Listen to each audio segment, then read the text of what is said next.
طبعا الأشخاص الذين قاموا بمسألة أو اللي كون هذا الوفد في قصة الخطيب الموقف، حاولوا مقابلة مجموعة من كبار المسؤولين في الدولة في ذلك الوقت، ولم يستطيعوا، لم يتمكنوا طبعا. فانتقلوا للالتقاء بالشيخ عبد العزيز بن باز، الذين جلسوا معه جلسة مطولة وشرحوا له بعض الظروف وبعض الأشياء، ثم خرجوا فاجتمعوا اجتماعاتهم الدورية لمناقشة هذه القضية وقضايا أخرى. ثم عادوا مرة أخرى بعد أن جمعوا مجموعة وكتبوا مجموعة من الأشياء أو الملاحظات أو المنكرات كما يسمونها، فالتقوا بالشيخ عبد العزيز بن باز اللقاء الثاني. في هذا اللقاء كانوا يعرضون على الشيخ عبد العزيز رحمه الله مجموعة من الأمور، ويقول لهم اكتبوا لي عن هذا الأمر ثم أنا أعرضه على ولي الأمر.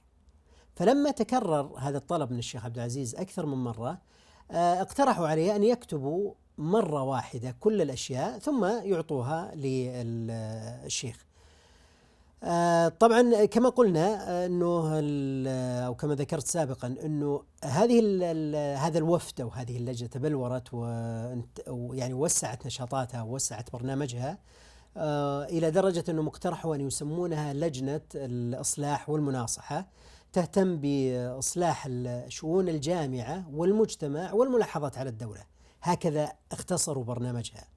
اجتمعت هذه اللجنة اللي طبعا احنا قلنا أن أقطابها كان محسن العواجي وخالد الحميضي، سعد الفقيه، محمد الحضيف ومجموعة أخرى. أكاديميين ذولي كلهم أكاديميين، كلهم جامعة الملك سعود. كلهم في جامعة الملك وش حيث أن جامعة الملك سعود بدل الجامعات الثانية؟ لأنه التيار الصحوي كان ضارب أطنابه في الجامعة بشكل فيها تغلغل. نعم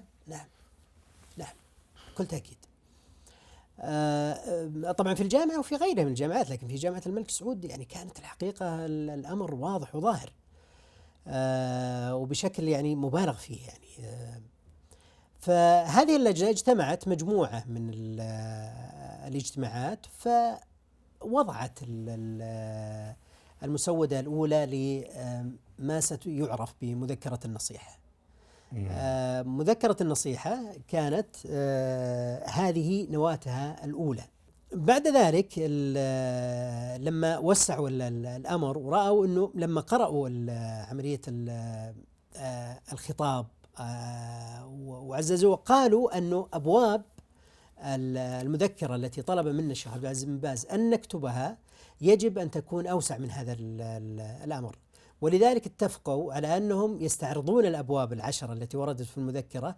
كل باب يؤخذ له أسبوع كامل يناقش ويكتب حوله حتى تتم صياغته النهائية من قبل هؤلاء. يعني قعدوا حدود 3 شهور، 2.5 شهر تقريبا، يعني بهذه المدة يعني.